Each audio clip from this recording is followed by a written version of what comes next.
Man, Jordan Poole has severely regressed, and this is not the same Jordan Poole that played in Golden State. This version of Poole playing for the Wizards, man, it's just sad. You can see in that timeout, I've just put it on playback. You can see how this guy is so nonchalant, doesn't care, wasn't even paying attention to what the coach was saying, and even at some point you can see Landry Shamit was trying to notice that the assistant coach was trying to get him in there. He said this is his team.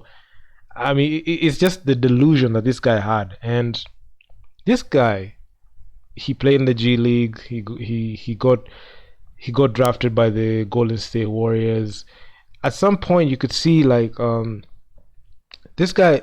This guy, when he played in the Warriors, the first year wasn't great, but the second year he had his breakout season, won a championship with Golden State in 2022. He was actually part in that, and his stats even in last season, even despite like that very bad outing that he had, especially with in that Lakers series that eventually led the Lakers beating the Warriors in 6 games.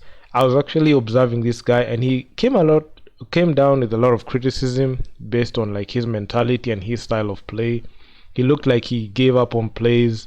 He used to turn over the ball, used to short chuck, and Steve Kerr, Stephen Curry, and Draymond Green are not having it at all. And man, it was just a sad thing to see.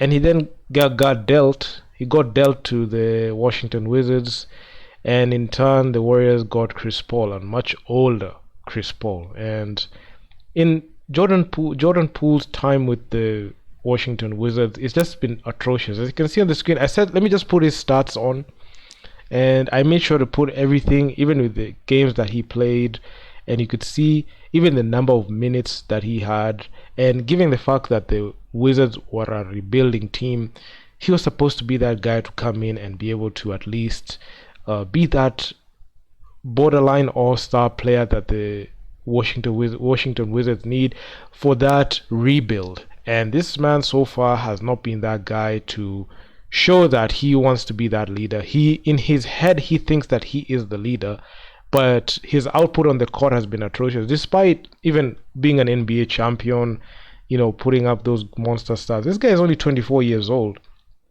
and he's exhibiting some traits that are very detrimental to a rebuilding team, because no general manager for a rebuilding team would want to have someone like Jordan Poole, this current version of Jordan Poole, on the roster, especially with the slew of assets and young guys in the squad.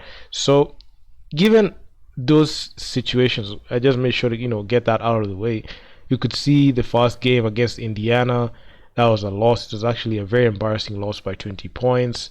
They won against Memphis, which was actually quite good. I know this Memphis Grizzlies team, when they were matching up with them, they didn't have Ja Morant. Ja Morant goes, suspended for 25 games for that gun incident, and you play against Boston, which I would allow this because Boston are a good team. They made the Eastern Conference Finals.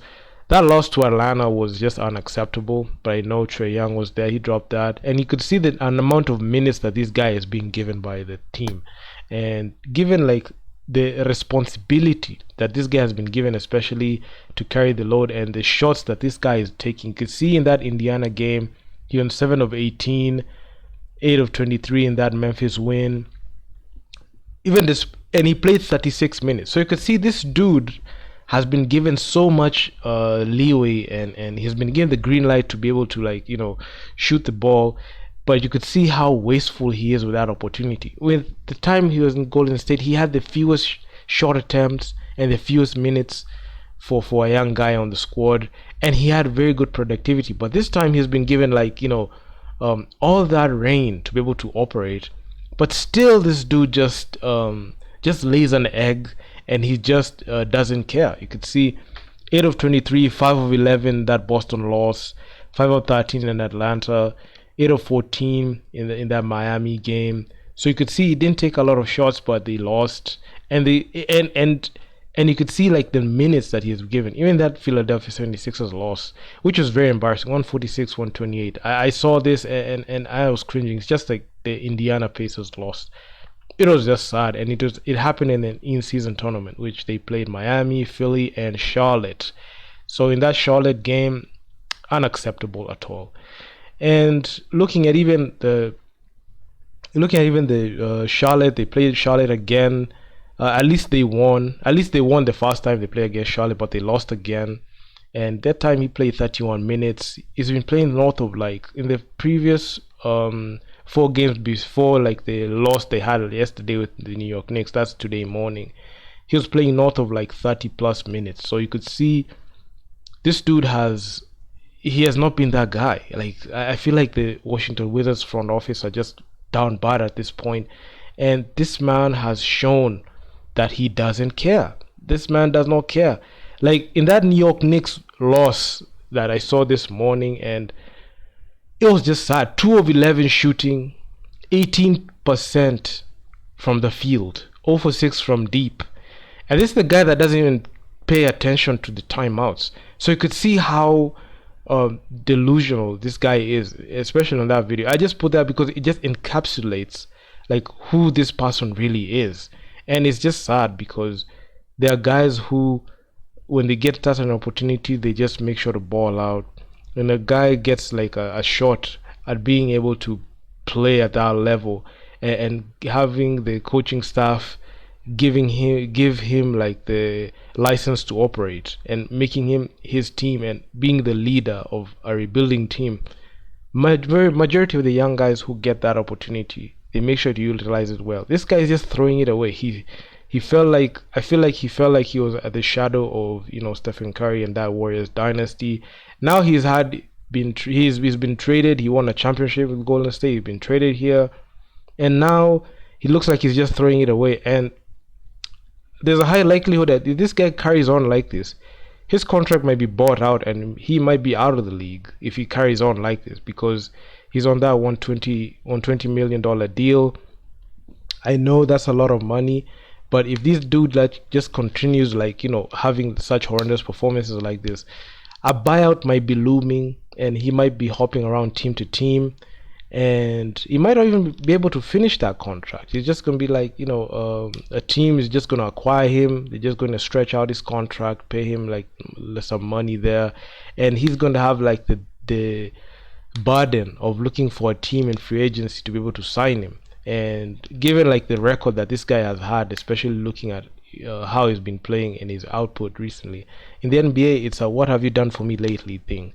It doesn't matter if you've won the championship. What are you doing lately? Because this guy is young. He's 24 years old. And given like the way he's operating, he's not putting himself in the best light. And given like they're on like a 5-game losing streak. And this is something that is not acceptable at all in any team. In any all-star, borderline all-star player shouldn't be operating like this, shouldn't be regressing like this. And this game that they played against New York, if he at least shot well, they at least maybe able to capitalize and be that Jordan Poole for Golden State, they will have not lost this game. And they lost this game embarrassingly to New York. I know the team like the Dallas Mavericks, it's okay they lost to that, but a team like the Toronto Raptors, I feel like they could compete heavy. This game was very close. That game against Dallas, I excuse that. The game against Brooklyn, they should have at least tried to win that. Against Charlotte, they should have. The teams in there that they shouldn't have lost to, and they should have at least tried that. And right now they're sitting like 14th in the East with a 2-10 record. So it shows you how poorly they've been. And quite frankly, this is actually pretty embarrassing situation for Jordan Poole, and he's putting that on the Washington Wizards. So I don't feel like it's acceptable. If I was a GM, I would make sure to try to talk to this guy before I think of trading him. I feel like trading him will be the last resort. I feel like this guy, he just needs some good mentorship in there under the lights of Stephen Curry, Klay Thompson, Draymond Green. They're able to tame his character prior to that max money. But after he got that max deal and that fight, that punch he got punched by Draymond Green, I feel like he changed, and the respect that he had for those guys changed as the way they dealt with that. So, quite honestly, this team just needs some veteran leadership and presence, and if this guy is not checked early, this can can have a very poor ripple effect. towards the team and towards the what they're trying to achieve, the Washington Wizards. So yeah, man. I mean, Jordan Poole has regressed, and it's just embarrassing. I just want to see this guy succeed because I saw what he could do with the limited minutes and possessions and chances he was given in Golden State, and he was able to convert on those. But if he continues like this, it's quite likely he might be out of the league soon. So yeah, man, I'm not saying that he's out of the league completely, but all I'm saying is if he continues to be like this, nonchalant, arrogant like that, he might find himself, on the wrong side of the NBA. So you don't want that. So if you guys like the video, make sure to leave your feedback down in the comments on what you think about this. More videos of this nature are coming, and I'll make sure to keep you on the loop on what's going on. So yeah, man, I'm out. Peace.